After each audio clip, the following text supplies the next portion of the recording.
कोरोनोस की पूरी कहानी। ए, पैदाइश और खानदान। मतियास कोरोनोस 23 फरवरी 1400 को क्लूज नपोका में पैदा हुआ। इस वक्त ये इलाका किंगडम ऑफ हंगरी का हिस्सा था। उसका ताल्लुक एक ताकतूर मगर शाही खानदान से नहीं था। इसके वालिद जॉन हुनयाडी हंगरी के अजीम जर्नील और तुर्कों के खिलाफ लड़ने वाले कौमी हीरो थे। उसकी माँ एलिजाबेथ शीलागे एक बासर अमीर खानदान से थीं। मतियास के बचपन में ही उसके वालिद ने उसे जंगी तरबियत, सियासत और तालीम तीनों की तरफ लगाया। वो लातीनी, जर्मन और देगर जबानें सीख गया। उसने फलसफा, तारीख और कानून की तालीम भी हासिल की। उसीलिए वो बाद में तालीम याफ्ता बादशाह के तौर पर मशहूर हुआ। 2. बाप की मौत और खतरनाक हालात। 1456 में उसके वालिद जॉन हनियाडी तुर्कों के खिलाफ जंग के बाद बीमारी से मर गए।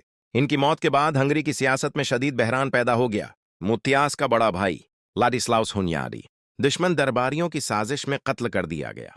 मतियास इस वक्त सिर्फ 14 साल का था। उसे गिरफ्तार करके कैद में डाल दिया गया। ये उसकी जिंदगी का पहला बड़ा इम्तिहान था। 3. एक कैदी लड़के का बादशाह बनना। 1418 में हंगरी के अमीरों और फौज ने एक हैरान कन फैसला किया।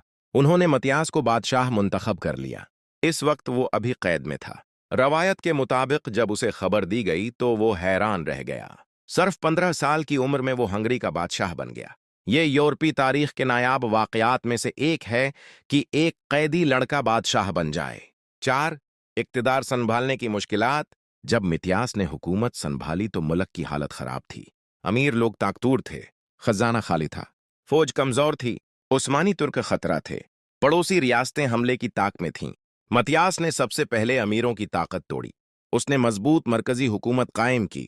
यही उसकी कामयाबी की बुनियाद बनी। 5. बलेक आर्मी की तश्कील। मतियास का सबसे बड़ा कारनामा इसकी मुस्तकिल फौज थी जिसे ब्लैक आर्मी कहा जाता था। ये यूरोप की पहली जदीद तनख्वाहदार फौजों में से एक थी। इस फौज की खास बातें: मुस्तकिल तनख्वाह, जदीद हथियार, तरबियत याफ्ता सिपाही, पेशावर जंगी हिकमत अमली। इस फौज ने मतियास को यूरोप का ताकतूर हुक्मरान बना दिया। 6. जंगें और फुतूहात। उस्मानियों के खिलाफ लड़ाइयां। मतियास ने उस्मानी सल्तनत के खिलाफ कई जंगें लड़ें। वो तुर्कों को मुकम्मल शिकस्त न दे सका मगर हंगरी को महफूज रखा। बोहीमिया पर हमला। उसने बोहीमिया में जंगें लड़ें और वहां असर कायम किया। ऑस्ट्रिया पर कब्जा। उसने वियना पर कब्जा कर लिया और कुछ उर्सा उसे अपना दारुल हुकूमत बना लिया। ये उसकी सबसे बड़ी सियासी कामयाबियों में से एक थी। 7. इल्म, फन और नशा सानिया का दौर। मतियास सिर्फ जंगजो नहीं था, वो इल्म दोस्त बादशाह था। उसने अपने दरबार को नशा सानिया का मरकज बना दिया। उसका दरबार बुदा में था। उसके सकाफती कारनामे: यूरोप की बड़ी लाइब्रेरी कायम की, फनकारों और दानशूरों को बुलाया, इतालवी नशाह सानिया को हंगरी में मुतारफ कराया। उसकी लाइब्रेरी बिब्लियोथीका कॉर्विनियाना इस जमाने की अजीम तरीन लाइब्रेरियों में शमार होती थी। 8. अवाम में मकबूलियत। मतियास अवाम में बहुत मशहूर था। हंगरी की लोक कहानियों में उसे इंसाफ पसंद बादशाह कहा जाता है। रवायत है कि वो भैंस बदलकर अवाम के दरमियान जाता था और इंसाफ करता था। इसी वजह से उसे बाज औकात मतियास इंसाफ वाला भी कहा जाता है। 9. शादी और जाती जिंदगी।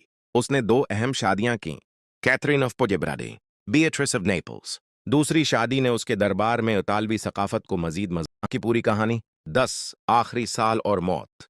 1430 के बाद उसकी सेहत खराब होने लगी। वो मुसलसल जंगों और सियासत में मसरूफ रहा।